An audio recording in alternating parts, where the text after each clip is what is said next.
Hola chicos, buenos días a todos, o buenas tardes. El título 2 de la Constitución es evidentemente uno de los que en principio a todos yo creo que nos resulta más fácil. Probablemente porque sea más corto, probablemente también porque es una figura un poco, de alguna manera, con una jerarquía tal que todos tenemos claro cuáles son las funciones del rey, qué funciones realiza la corona, y en cualquier caso, evidentemente, todas esas funciones las hemos hablado mil veces, ¿no?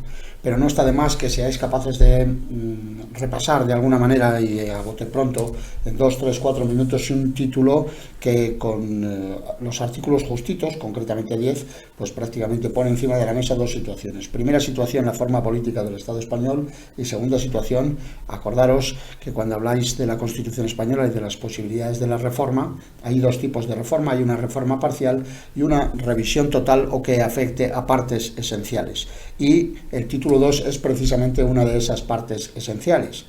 Acordaros entonces que cuando hablamos de una revisión total o de partes esenciales, las mayorías que se exigen en las Cortes Generales, tanto en el Congreso como en el Senado, son mayorías muy altas, y además ahí no hay más opción de una primera votación y única votación en la que se apruebe dicha reforma. Si se aprobara, habría una disolución inmediata de las Cortes, una convocatoria inmediata de elecciones, y que las nuevas Cortes proclamaran que esa propuesta de reforma, que todavía lo es propuesta de reforma, habría de volver a ser aprobada por esa misma mayoría de 2/3 de cada una de ambas cámaras. Es por tanto que el título de la corona, este título 2 de la Constitución, yo creo que es interesante, y sobre todo además también porque en algunos casos y en algunas convocatorias concretas de oposiciones a los cuerpos generales o a cualquiera de los cuerpos de administración autonómica o local, sale siempre precisamente como un tema del temario, ¿vale? El título de la corona o el título 2 siempre está. Da igual que lo esté como un único tema o compartiendo tema, a veces es verdad, con el título 1 o incluso con el título del Poder Judicial, el Tribunal Constitucional, porque al ser cortitos lo puedan englobar dentro del mismo. Yo, en cualquier caso, creo que lo más importante es que veáis las 4 cosas básicas y sobre todo lo que tenemos claro que vamos a poder subrayar. La figura del rey como jefe del Estado lo tenemos todos claro, pero el hecho de que sea jefe del Estado no es tanto en cuanto jefe, la palabra jefe y esa especie de, si queréis, manera absolutista de decir la propia palabra, sino que el sentido de decir es el jefe del Estado es un poco, para decirlo de alguna manera, la persona que está más arriba de la cúspide y la pirámide de una institución, de una organización estatal en la que evidentemente, hablando de un único punto en la pirámide, hablando de un único peldaño en este aspecto, hablamos de la unidad y la permanencia del Estado español. El hecho de que sea el jefe del Estado es precisamente ese. ¿Por qué? Porque es el símbolo de la unidad y permanencia del mismo, y porque la función de la jefatura del Estado, en tanto en cuanto el rey es quien la ostenta, es un poco una figura, vamos a llamarle, con perdón de la palabra, una figura decorativa en el sentido literal de la palabra, porque lo que hacemos es que todo lo que tiene dentro de sus funciones son funciones que alguien se encarga de realizar, alguien le lleva para que él firme o para que él decida, pero en cualquier caso el poder de decisión no tiene la capacidad de poder dilucidar cuál es la que él toma, sino simplemente la tiene que tomar porque así lo establece la Constitución. O dicho de otra manera, en algunos casos se decía, el rey reina pero no gobierna. Lo más fácil es que entendamos que la figura del rey es el árbitro, es el moderador de todas las instituciones del Estado y por tanto, evidentemente, es la figura, entre comillas, que más alto aparece, porque todos tenemos que acudir ahí, pero la responsabilidad de todo lo que él firma no existe para él. O dicho de otra manera, carece de responsabilidad en todos los actos que firma y por tanto luego hablamos de una de las figuras más interesantes del título 2, que es precisamente la figura del refrendo. El artículo 57 habla de la sucesión a la corona. Nunca va a engañaros, pero solo quiero que os acordéis del orden regular de primogenitura y representación. A partir de ahí hay un orden que yo creo que es más fácil que os acordéis incluso por las siglas que por otra cosa, porque se prefiere línea, grado, sexo, edad.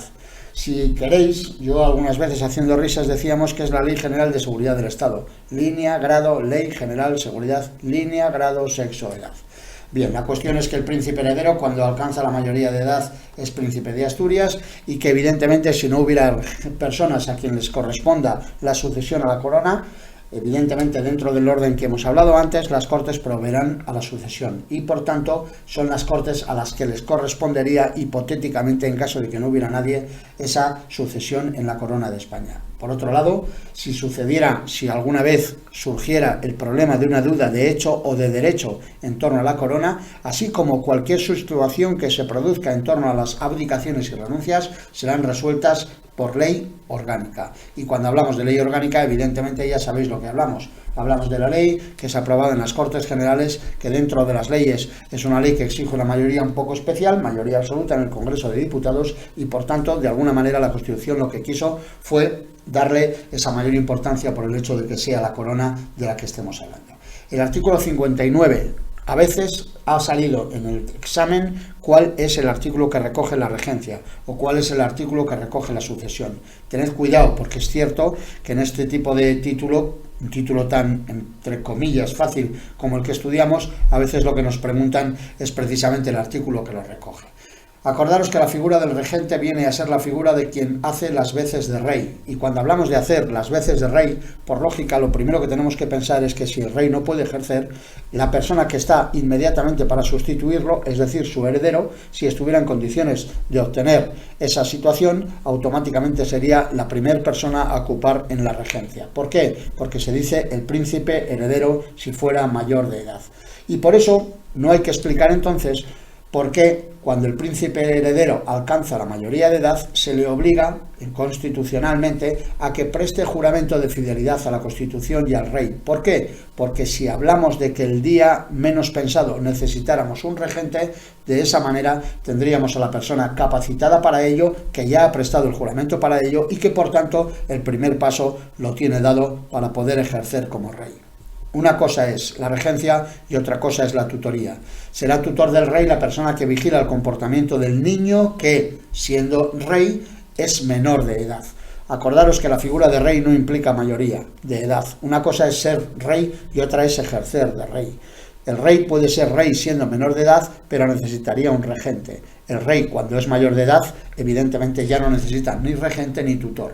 Cuando el rey es menor de edad, es decir, si ahora mismo estuviéramos hablando de la situación en la que la princesa de Asturias fuera nominada o nombrada para ser reina, automáticamente hablaríamos de que al ser menor de edad necesita de una persona que se haga cargo de su, entre comillas, educación y de que hiciera las veces de rey.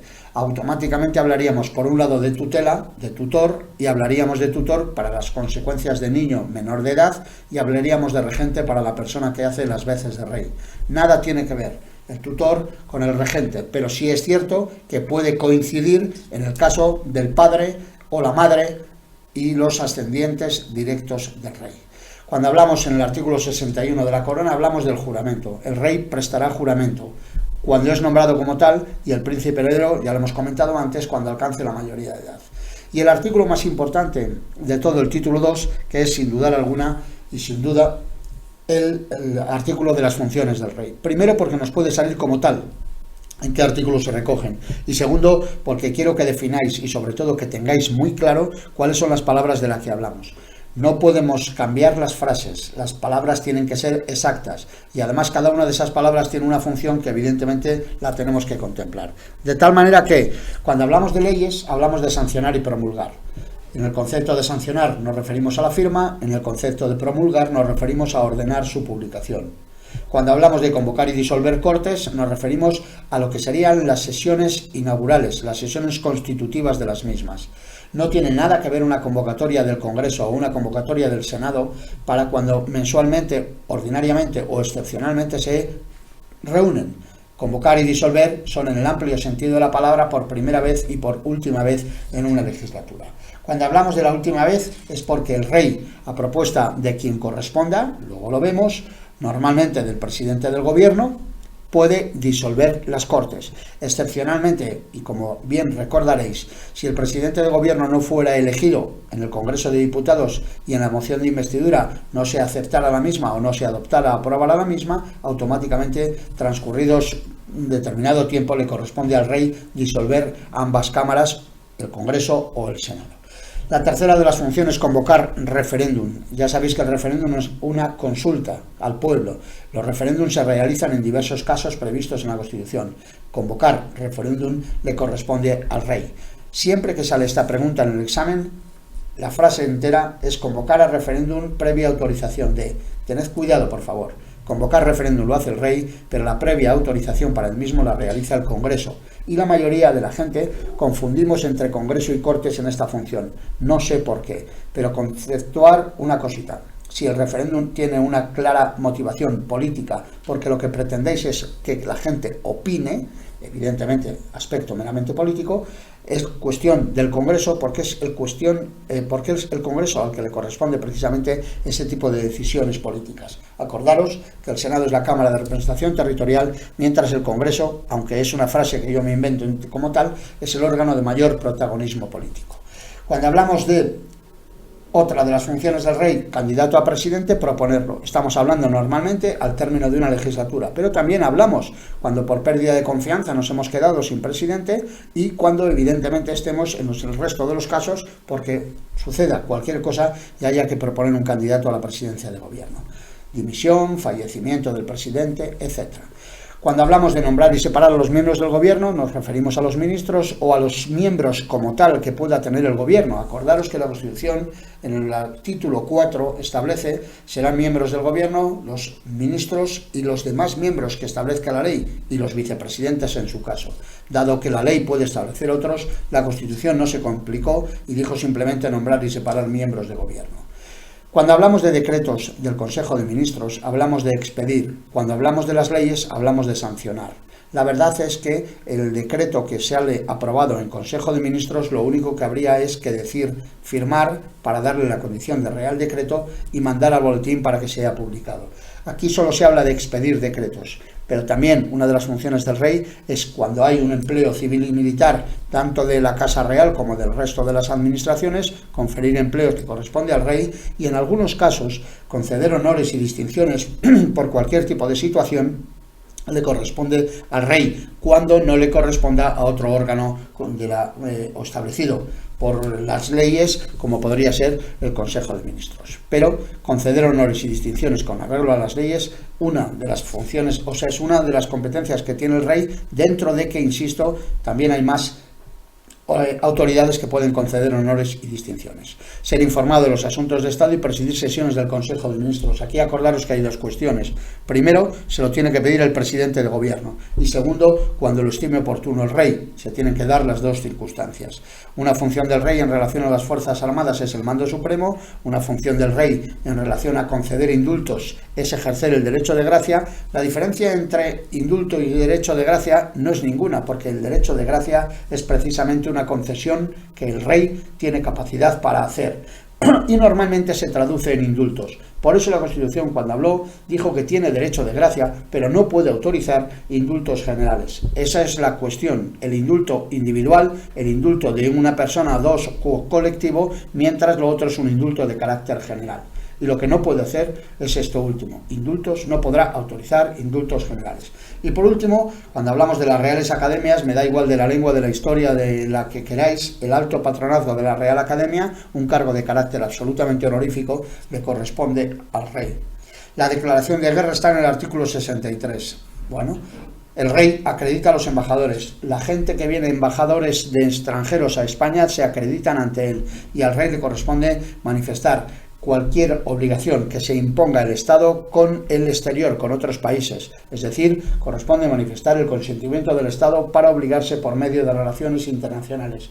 Al final, se presume que cuando hay un tratado de carácter internacional, en nombre del Estado español, lo firma el rey. Y esa firma que el rey echa en este momento del que estamos hablando, a este concepto o esta fórmula, esta situación se denomina manifestar el consentimiento del Estado. Al rey, por último, también le corresponde declarar la guerra y hacer la paz previa autorización de las Cortes Generales. Y cuando hablamos de que todas las funciones del rey tenían que ser respaldadas, apoyadas o refrendadas, hablamos precisamente de los actos que refrendan o quién refrenda los actos del rey y cuál es el concepto de refrendo. Por refrendo es aval, refrendar es respaldar. La persona que avala la persona que respalda o la que refrenda los actos del rey es quien se hace responsable de los mismos.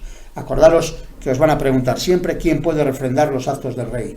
El presidente del gobierno, que es lo normal, los ministros, cuando hablamos de situaciones en las que son los propios ministros los que proponen o llevan al Consejo, y, por último, el presidente del Congreso en la situación excepcional del nombramiento del presidente de gobierno. Y en el caso excepcional de que se disuelvan las Cortes porque no se ha elegido un candidato a la presidencia de gobierno. Si no hay presidente de gobierno, quien únicamente tiene capacidad para refrendar los actos del rey es el presidente del Congreso. Acordaros, pues, presidente de gobierno, ministros y, excepcionalmente, el presidente del Congreso. Y por último, el artículo 65 cierra el título 2, habla de la Casa del Rey, no tiene ninguna complicación y además lo único que establece es que el rey recibe de los presupuestos del Estado una cantidad con la cual él va a sostener a su familia y a la Casa Real, y por último que el rey nombra y releva libremente a los miembros civiles y militares de su casa.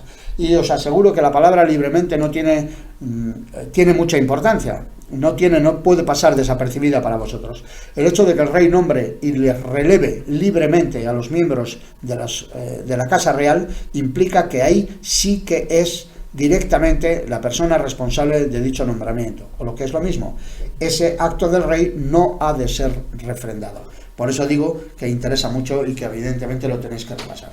En fin, el título 2 de la corona creo que es un título fácil, pero que en cualquier caso interesa de vez en cuando repasar, porque además una vez que vosotros tengáis claro, y sobre todo en las funciones del rey veáis las palabras cómo van delimitadas, automáticamente no podéis fallar, no tenemos que fallar y es imposible que cometamos un solo error en este sentido, ¿vale?